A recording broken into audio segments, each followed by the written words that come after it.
Hey everyone, this is Luke Oswald, and I wanted to show you an example of what I've created using the Fusion MIDI pack that I had the opportunity of creating with TuneTrack. I have the progressive EZX loaded. I really like this library and think it sounds great with this halftime groove. So go down to 140 beats per minute here, and I'm going to play this groove. I've looped it. We have a few different variations, some fills. I'm going to show you what I've done, but let's go ahead and take a listen to it.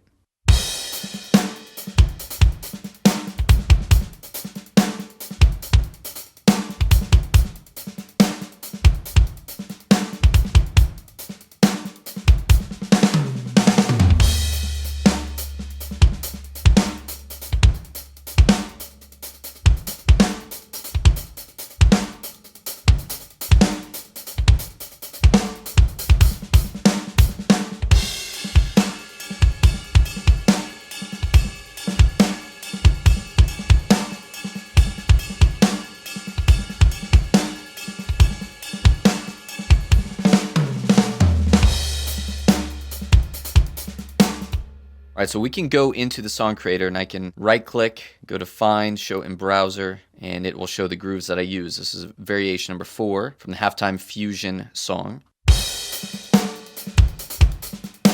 We have pre-chorus variation 4.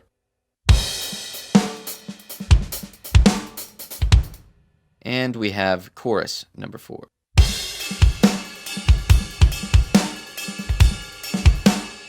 And all I've done is basically pull these into the timeline. So I'm actually going to move over, have another groove here we'll talk about a bit later. So we'll start fresh here, grab verse variation 4, pre-chorus 4, chorus 4. Just dragging that right into my song creator. And then to get the fills, I'm just pulling back each of the grooves to make room for the fills. So let's go back and see what fills I'm using here. Right click, show in browser. So fill variation 2, 13,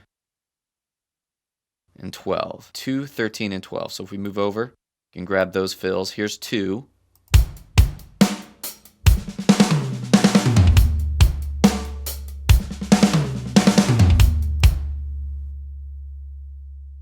Here's 13. Go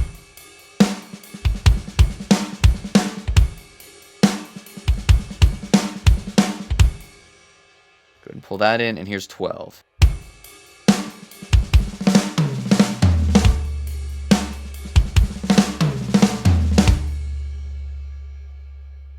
Now clearly, if we listen to the groove at this point, it's going to sound different. I'm not using the entire fill, and that's what I want to show you, how to customize your fills, shorten them, or modify them so that they fit your song track. Let's take a listen to what we have so far.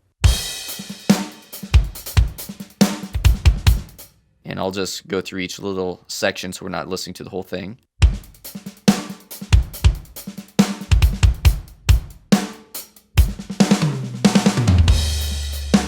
So clearly that groove, it's a simpler groove. We don't really want that. If we had a simpler groove, it would work fine. But I'm just going to cut that part out and bring back in the groove. The nice thing is you can adjust the cut point however you want. So let's bring this in and let's take a listen.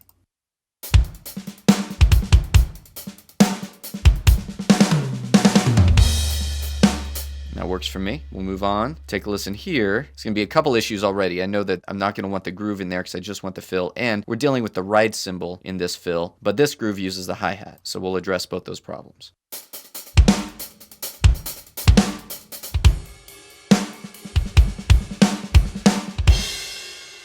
All right, so we just want the fill. So we'll just taper the fill down.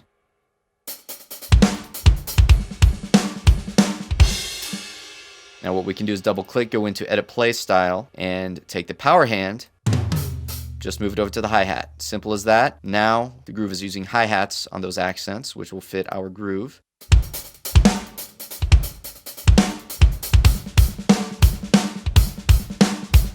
And you heard also, it's a little bit of a different articulation. If we go back in, we right click, we're using this closed edge. If we wanted it more staccato, we could do the tight edge. All right, let's listen to how that sounds.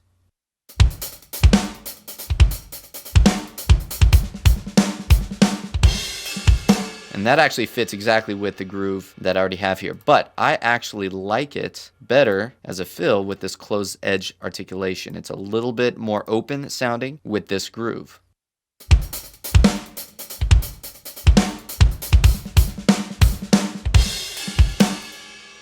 let's listen to this final groove here and the fill.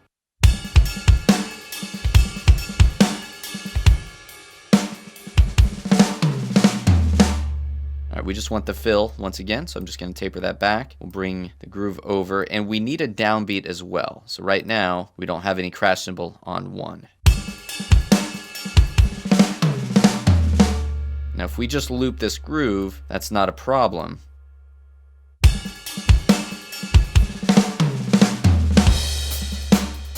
But if we're not looping the groove, or we're adding anything after this, which of course we may be, we need a crash cymbal. So I'm going to use this variation. Really doesn't matter what I use.